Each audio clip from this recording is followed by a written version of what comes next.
போட்டித் தேர்வுக்கு தரகம் அனைவருக்கும் அதிகமான வணக்கம். நான் ராஜ்குமார். இந்த வீடியோவில் நம்ம பார்க்க போகிறோம் அப்படின்னா ரீசெண்டாக நிறைய பேர் இருக்கக்கூடிய ஒரு முக்கியமான சந்தேகம். ஸோ இந்த வீடியோவில் ரொம்ப கிளியராக உங்களுக்கு இன்ஃபார்ம் பண்ணிடலாம் அப்படின்னு இருக்கேன். பொதுத்தமிழ் டிஎன்பிஎஸ்சி குரூப் 4 எக்ஸாம் இல்லை விஓ எக்ஸாம் நீங்கள் படிக்கிறீங்க அப்படின்னா பொதுத்தமிழில் 100 வினாக்கள் இருக்க போகுது.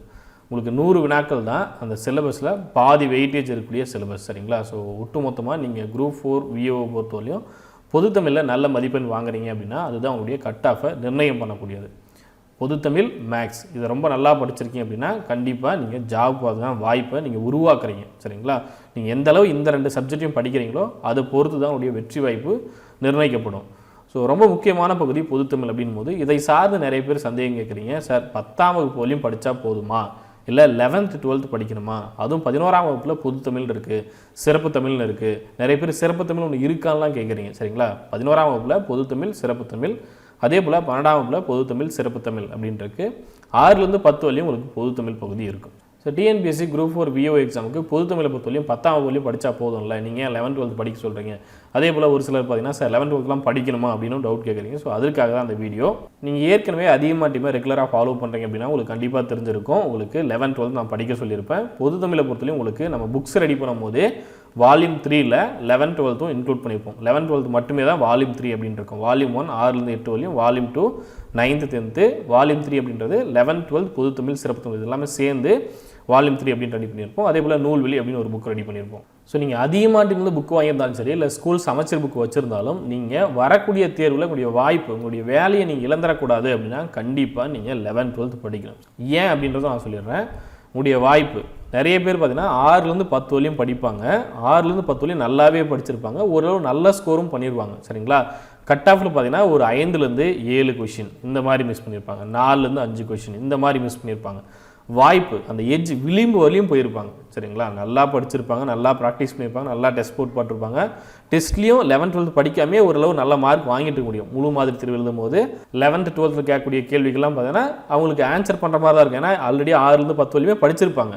11th 12th மறுபடியும் அதை சார்ந்து கொஞ்சம் விரிவாக படிப்பாங்க. கொஞ்சம் கடினமான கேள்விகளை மட்டும் விட்டுட்டு மீதி எல்லாமே ஆன்சர் பண்ணுற மாதிரியே படிச்சுட்டு இருந்திருப்பாங்க. ஸோ 11th 12th ரொம்ப டீப்பாக படிக்க தேவையில்லை அப்படின்ட்டு விட்டுருப்பாங்க. பட் அப்போ மார்க் பார்க்கும்போது நீங்கள் ஒரு ஃபுல் மாடல் டெஸ்ட் எழுதும்போதோ இல்லை வேறு எங்கேயாவது டெஸ்ட் பேட்ச் ஜாயின் பண்ணி எழுதும் போது பார்த்தீங்கன்னா உங்களுக்கு எபோவ் 85 இல்லை 80 அப்படின்னு இருக்கும். 100 வினாக்கள் நீங்கள் ட்ரை பண்ணும் போது, நான் பொதுத்தமிழ் மட்டும் சொல்கிறேன், பொதுத்தமிழில் 100 வினாக்கள் நீங்கள் ட்ரை பண்ணுறீங்க அப்படின்னா 85 ஓரளவு நல்ல மார்க் தானே, நம்ம ஃபைனலாக போயிட்டு நல்லா பர்ஃபார்ம் பண்ணிக்கலாம், 90க்கு மேலே வாங்கிடுவோம், இன்னும் ரிவிஷன் பண்ணுவோம் அப்படின்னு நினச்சிட்டு நீங்கள் படிச்சுட்டு இருப்பீங்க. நிறைய பேர் பார்த்தீங்கன்னா எப்படி வாய்ப்பு இழக்கிறாங்க அப்படின்னு பார்த்தீங்கன்னா 11th 12th கேட்கக்கூடிய மேற்கோள்கள், சிலபஸ் பேஸ்டு தான் நான் சொல்கிறேன், சரிங்களா? மேற்கோள்கள், அதே போல் முக்கியமான அடிகள், நூலாசிரியர் சார்ந்த தகவல்கள், அதே போல் ரொம்ப ரொம்ப முக்கியமான தகவல்கள்லாம் அங்கே இருக்கும். சிலபஸை பேஸ் பண்ணி இருக்கக்கூடிய தகவல்கள் படிச்சினா கூட போதுமானது. அதுதான் நான் சொல்கிறேன். முந்தைய ஆண்டு வினாத்தாள்களாக எடுத்து பாருங்கள். டிஎன்பிஎஸ்சி குரூப் 4 எக்ஸாமில் என்ன மாதிரி கொஷின் கேட்டிருக்காங்க. ஃபஸ்ட்லாம் பார்த்தீங்கன்னா குரூப் ஏக்கே பொதுத்தமிழ் இருந்தது. அந்த கொஷின் பேப்பர்லாம் எடுத்து பாருங்கள், என்ன மாதிரி வினாக்கள் கேட்டிருக்காங்க, எப்படி வினாக்கள் கேட்டிருக்காங்க, ஸோ எந்தெந்த ஏரியாவில் கொஷின் கேட்குறாங்க. சிலபஸை பேஸ் பண்ணி தான், சிலபஸில் என்ன இருக்கோ அதுலேருந்து தான் கொஷின் கேட்க போகிறாங்க. நம்ம 6லேருந்து 10 வழி மட்டும் தான் படிக்கணும் அப்படின்னு எந்த ரூல்ஸும் கிடையாது. சிலபஸை தான் நம்ம படிக்கிறோம். பட் நமக்கு சோர்ஸ் அப்படின்னும் போது ஸ்கூல் புக் இருக்கிறதுனால நம்ம ஸ்கூல் புக்கில் 6லேருந்து 10 வரையும் நிறைய பேர் படிக்கிறீங்க, சரியா? ஸோ 11th 12th கொஞ்சம் கண்டென்ட் அதிகமாக இருக்குது, கடினமாக இருக்குது. ஸோ இது படிக்கணுமா சார் அப்படின்னு டவுட் ஏன் வருதுன்னா படிக்கிறது நிறையா இருக்குது, அதனால தான் டவுட்டே வருது, கஷ்டமாக இருக்குது அப்படின்றதுனால தான் வருது, சரிங்களா?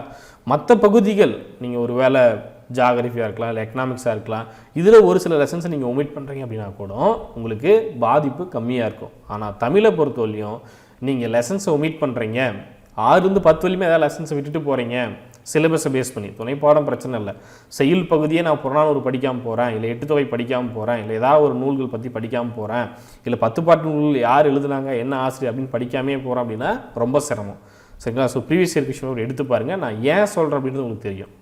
ஸோ உங்களுடைய வாய்ப்பு, வெற்றி வாய்ப்பை இழக்கக்கூடாது அப்படின்னா கண்டிப்பாக 11th 12th 11th இருக்கக்கூடிய பொதுத்தமிழ், 11th இருக்கக்கூடிய சிறப்பு தமிழ், 12th இருக்கக்கூடிய பொதுத்தமிழ், 12th இருக்கக்கூடிய சிறப்பு தமிழ், இதில் சிலபஸை பேஸ் பண்ணி முழு மதிப்பை நீங்கள் வாங்கணும் அப்படின்னா நீங்கள் என்ன பண்ணணும், பாடத்திட்ட பாடங்களாவது படிச்சிடணும். எதில் 11th அதே போல் 12th இதில் இருக்கக்கூடிய பொதுத்தமிழ் அதே போல் சிறப்பு தமிழில் அட்லீஸ்ட் பாடத்திட்டம் சிலபஸில் செயல் பகுதி இருக்கு இல்லையா, பார்ட் பி, சரிங்களா? இலக்கிய பகுதி இருக்கு இல்லையா, இதில் இருக்கக்கூடிய தகவல்கள், அதே போல் பார்ட் சியில் இருக்கக்கூடிய தகவல்கள், இதெல்லாம் 11th 12th எங்கெங்கெல்லாம் கவர் ஆகுதோ அதெல்லாம் ரெஃபர் பண்ணி படிங்க. ஆல்ரெடி நம்ம உங்களுக்கு வால்யூம் 3 ரெடி பண்ணும்போது வால்யூம் 3ல பார்த்தீங்கன்னா 11 12 கொடுத்துருப்போம். அதில் எல்லாமே இந்த தகவல் எது இதெல்லாம் வருதோ அதில் மேக்ஸிமம் கவர் பண்ணி தான் உங்களுக்கு கொடுத்துருவோம். சரிங்களா? ஸோ வால்யூம் 3ல என்னென்ன லெசன்ஸ் இருக்கோ அது படிச்சினாவே போதுமானது. இங்கேயே பார்த்தீங்கன்னா நிறைய பேர் டவுட் ஏன் கேட்குறாங்க அப்படின்னு பார்த்தீங்கன்னா எஸ்எஸ்எல்சி தரம் அப்படின்னு இருக்குது. இதனால தான் 10ஆம் வகுப்புலையும் படித்தா போதுமா சார் அப்படின்னு கேட்கறதுக்கு ரீசனே இங்கே இது மட்டும் தானே கொடுத்துருக்காங்க, அப்போ அது மட்டும் படித்தா போதும்ல சார் அப்படின்னு டவுட்டே அங்கிருந்து தான் ஆரம்பிக்குது. சரிங்களா? இலக்கணத்தை பொறுத்தவரையும் நீங்கள் 6லேருந்து 10 வரைக்கும் கூட ரொம்ப ஸ்ட்ராங்காக படிச்சுக்கோங்க. அதில் கூட 1 or 2 கொஸ்டின் நீங்கள் மிஸ் பண்ணால் கூட பிரச்சனை இல்லை. ஆனால் இலக்கியம் அப்படின்னு வரும்போது மேற்கோள்கள், நூல்கள், நூலாசிரியர்கள், சிறப்பு தொடர்கள், சரிங்களா, இதெல்லாம் வந்து ரொம்ப முக்கியமானது. சரியா? இந்த இலக்கியம் உங்களுக்கு குரூப் 2 குரூப் 8க்கும் யூஸ் ஆகும், குரூப் 1க்கும் யூஸ் ஆகும், யூனிட் 8க்கு யூஸ் ஆகும். அதனால் இந்த பகுதியை படிச்சுக்கோங்க. இதே தான் நீங்கள் மறுபடியும் யூனிட் 8ல் படிக்க போகிறீங்க. சரிங்களா? சங்க இலக்கியம் அப்படின்னா ஒன்றும் கிடையாது. இதில் இருக்கக்கூடிய நூல்கள், நூல் சம்மந்தமான தகவல்கள் தான் நீங்கள் அங்கேயும் படிக்க போகிறீங்க. சரியா? ஸோ எங்கேயுமே வேஸ்ட் ஆகாது.